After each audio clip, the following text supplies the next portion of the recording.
ma jiraan waxyaabo la dhihi karo si wada jir ah ayay u saameyn karaan maqaarka timaha iyo cidiyahaba. waxaa ka mid ah cudurka thyroidka ama qanjirka thyroidka aan u naqaano.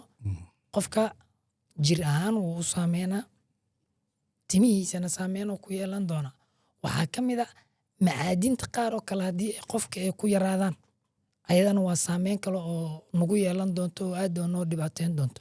waxaa ka mid ah waxyaabaha aan ka hadlayno oo kale fungal infectioniska oo cambaarta ah oo aan ka hadlayno.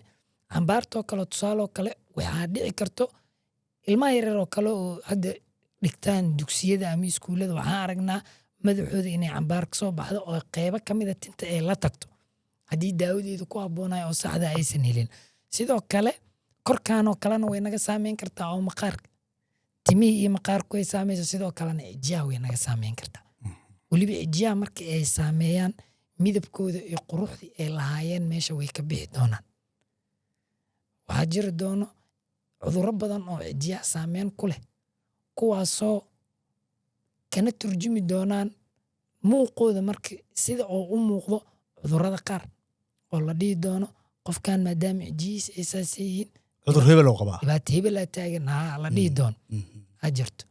dabcan marka mar walba jirkeenna wuu isku xiran yahay. waxyaabo badan oo kuwa hadda aan sheegna maana kuwo kaloo ayagana sidoo kale wada saameyn karaan jira.